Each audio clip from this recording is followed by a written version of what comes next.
My name is Brian. All right, I added some stuff on the board. Let's start right here. These are just some stuff that you can do to help you with level 2. You're going to fill in what you need to work on most based on that other list of the stuff you have to overcome. Overcoming sin, overcoming darkness, connecting with childhood, all that stuff. Vastly important. These are some other stuff I've done. I've noticed church bells and wind chimes, very key to keeping you centered. I don't know why. Probably has something to do with some sacred geometry, but vibrations are very important. We are mostly water. We're just now starting to really learn this, but it's always been that way.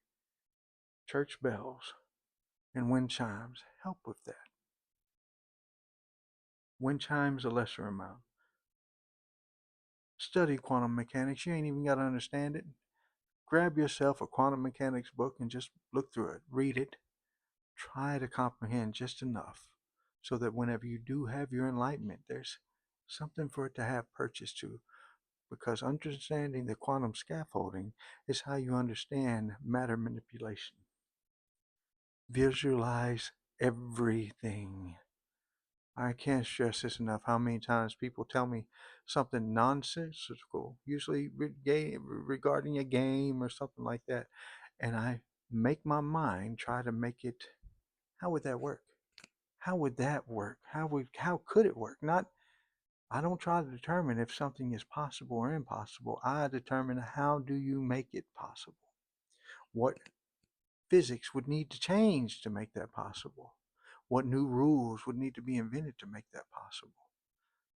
I've contemplated everything from the world being on the back of a giant turtle, the physics of how that would work, to the fact that we could be shuffled around from echo to realm and never even know it. Why? Like you'd know if you were moved when when you sleep, and we all do it. And understanding how the consciousness moves, when I look at echoes and stuff like that, I would not be surprised if one day we're under a dome and the next day we're under on Earth spinning millions of miles per hour through the Milky Way. Why not both? Some point the collective is one way, another point the collective is another. In fact, I know for a fact there was a split recently, don't know when, but there's part of our collective having an entire different experience for the end of the world than all of us. I don't think it's something to be envied, if I'm honest.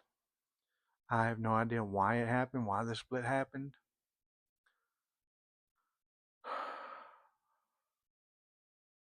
All I know is God is moving pieces constantly to achieve the best result, which is to save the most of us while making sure we are truly in polarity with Him of our own free will before He pulls the collective completely to Him, where you won't have an opportunity. You understand? Being amongst God is to be amongst a much greater divine source, which keeps your polarity of divine energy constantly in flux with His. He needed you to develop your own will so that your will can still grow in that environment as well. Because your will be in concert of His doesn't necessarily mean that it will always be in agreement. It will be in obedience. There's a difference. He wants discussion. He wants debate.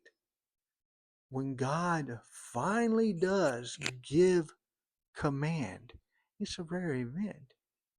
To create cosmic law, universe law, requires the kind of decrees He does not like to make from the throne. That's why He interacts with us in so many different ways so that He doesn't have to. Because when God speaks, the only one who can undo it is God, and the only way He does that is simply by making it never have existed in the first place. So God's law is immutable. God's law is eternal because God is eternal. And he is the only one that can undo anything he does, again, by making it to where it never happened in the first place. And I'm not talking about the simple time reshuffling he occasionally does within our own universe. It's usually some greater being can shuffle and change things in time. What happens is you need to think of our fate, our entire collective moving across along time together. Some of us in some realms, some of us down here, some of us over here doing this, but for the most part, most of us here, and then a large grouping around it of the souls waiting for reincarnation, the souls working and doing stuff in the spirit realm, the soul all around, all of our collective are a part of it as well, moving in and out. You understand?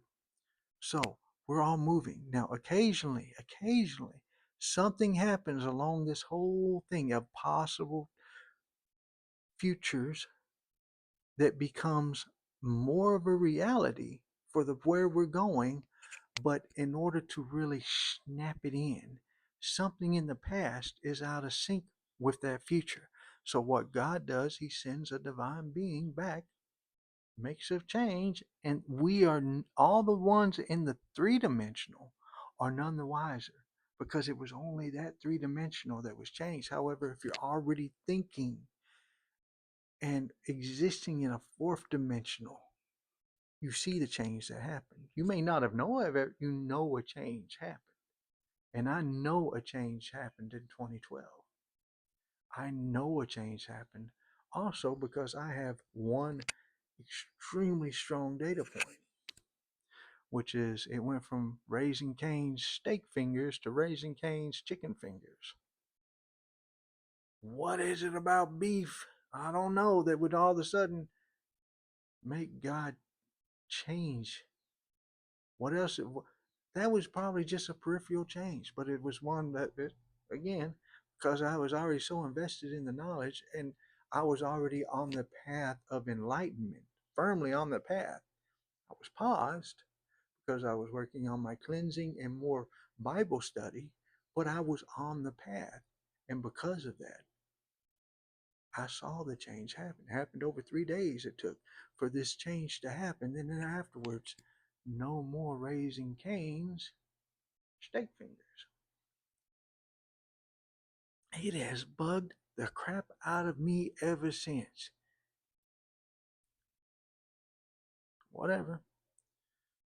I mean, it's not like it's just a fast food joint, but I'm like, what is it that caused the number one, the number two consumer of Brazilian beef to all of a sudden now just be a another chicken joint amongst the many chicken joints of now. It was the one of the largest and fastest growing fast food chains in America selling steak fingers.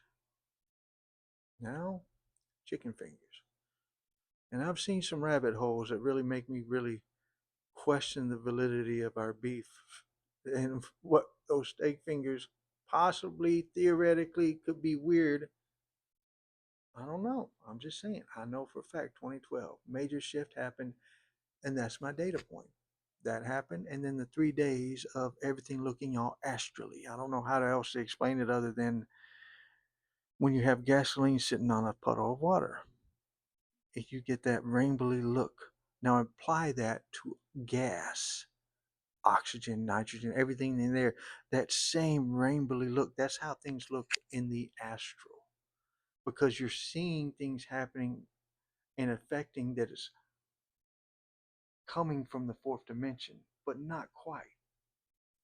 And I wasn't quite at the point either to see the fourth dimensional breaks. I can, if I focus enough and meditate hard enough beforehand, I can see a fourth dimensional break in our three-dimensional field. But I wasn't at that point then. It just everything looked astrally, and it happened in 2012, October of 2012, around that time. I know because where I was working. Luckily, I have a long resume of jobs I never cared much about. They still got to work though. Holy man still got to eat and pay rent. So, yeah, I've seen some stuff. I've been through some stuff. But the point is, Gnostics, you're going to go through some stuff too, and you need to go through it quickly. You don't have time to play like I did. You don't have time to lollygag like I did because I totally forgot. We are behind the veil of forgetfulness, and then we are wrapped in darkness after our childhood. Age of accountability. Why are we wrapped at the age of accountability? Because we have sinned by then. We have done something, through some trauma that we often act out onto others. So, yeah, you sin. My trauma, my sin, I never acted out, but I did it in my heart. I killed in my heart. I committed a murder in my heart, in my mind, and enough of me that I would have carried it out. If a single locked door hadn't deterred a child, I would have been a murderer as a child. That was my sin that got me wrapped in darkness. That is my sin that got me my first demon, a wrath demon.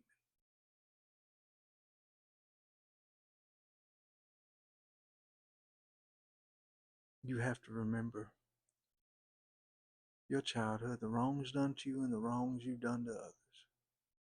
You also have to remember the wrongs you thought about doing. Those are important too. And see, that wasn't the only sin after that. After that, let's see, that's when I started stealing. In the fourth grade, I lured other children into something called the pickpocket club. Well, we were just little thieves, but I led them into that.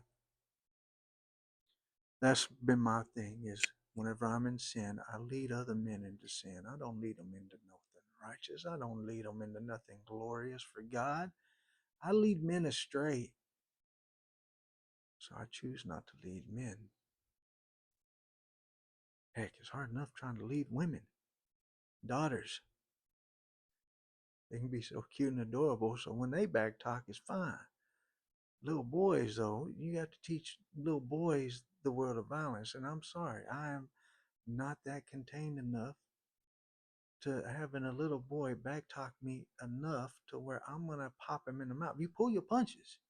Don't get me wrong. I'm not saying you lean into a child, but I am from a generation that was raised by ones that did not spare the rod.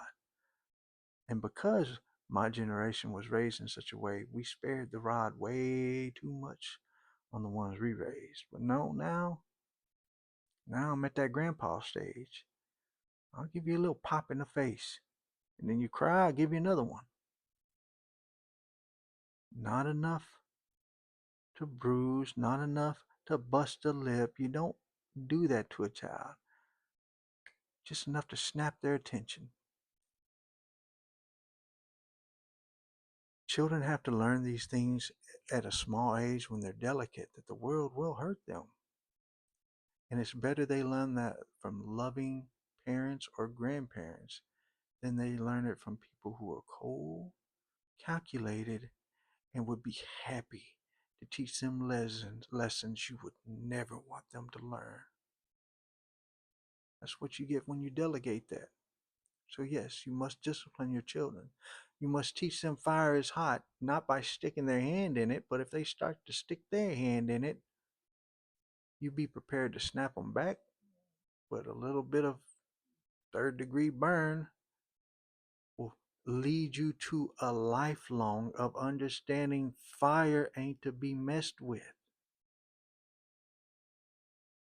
Talk smack and you get smacked in the mouth. You learn that at 5 makes it a much easier lesson to go down than learning it at 20 when it takes many smacks in the mouth to get you to shut up. So ultimately, you have to raise your children with love. And that's why I never wanted a son. Because although Papa did it the best he could, with the devil working so much on him to work on me, I did not have a good example. So I don't want a son. What if I don't pull my punch enough?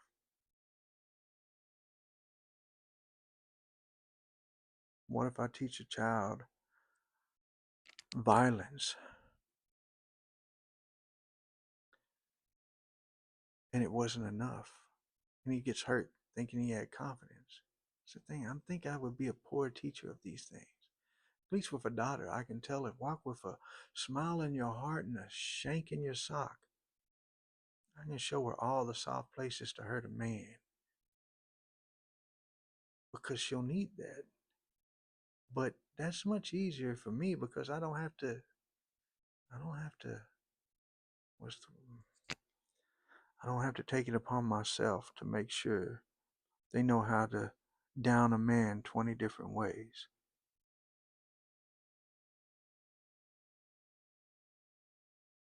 That's what I would feel I would have to teach a son. How to down a man in 20 different ways. A daughter, I just need to teach how to hurt a man so she can get away. It's different. Because ultimately, I don't want my daughter, I don't want my children to be responsible for breaking one of God's commandments.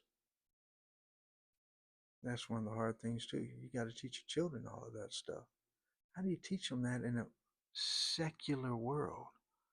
It's freaking hard. It's like 10 times as hard.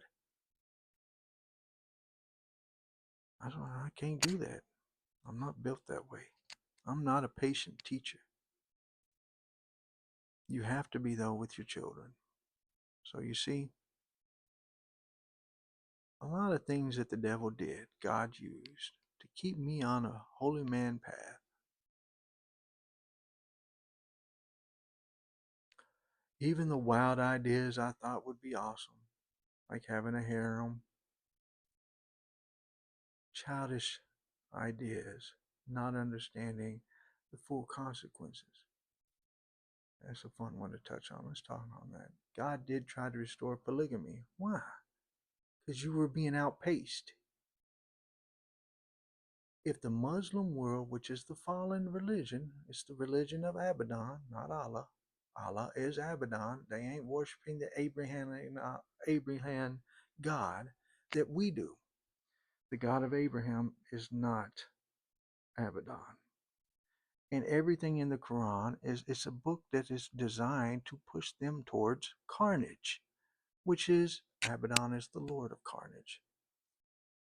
So they're outpacing Christianity in birth rate, outpacing considerably. Without polygamy and Christianity being restored, there was no, it was just a matter of a few generations and boom, you're done. It was a matter of math. God tried to restore polygamy and Christians rejected it wholeheartedly, so much so that the Christian sect that tried to restore it compromised it away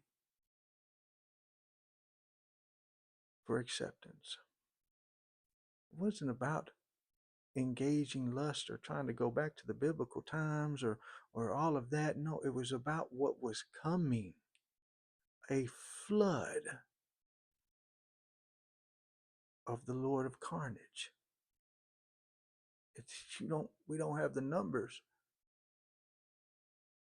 God tried to restore that. It's like that's another thing too. The biggest problem with a lot of our in a fallen world is understand that a fallen world, so it doesn't operate the way it normally does. But any religion's writings is often used to exclude anything new that God wants to bring into the world or anything God needs to change because of the adapting situation on the ground.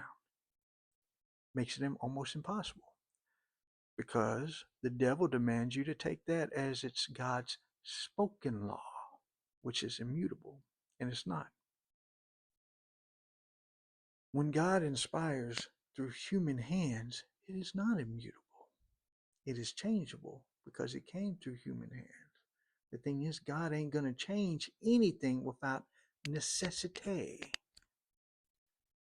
But it becomes the point where whenever he sees necessity that we don't, and we don't trust him whenever he tells us to do something different than what we've been ready to do. And that is how the devil trips things up. Because the devil wants us to be rigid on religion, but loosey-goosey on everything else. Anything else goes, but you must be hard and strict and rigid on your interpretation of religion. How stupid is that? That's not studying it. If you're using it as a rule book to how to live your life, you're living like a psychopath. That's how psychopaths adapt to society. Rule books. It's also honestly how we mask autistic. The same thing. We create rules for our workplace, rules for our social circles, rules for our home. You've got to strip all that away. God needs to live in you, not his rules. You understand? He needs to dwell inside of you. He needs to fill that gap that is from an inflated soul that has not been fully filled with the glory of the Lord. He needs to live inside of you, not rules. So you got to strip away your need for rules. Strip away all the rules you've built for all of the different situations you've done. And that is hard because it's so easy to fall back into those behaviors when you're around certain people. But that's why you put God in the center where he belongs. My name is Brian. His kingdom comes, and it comes quickly.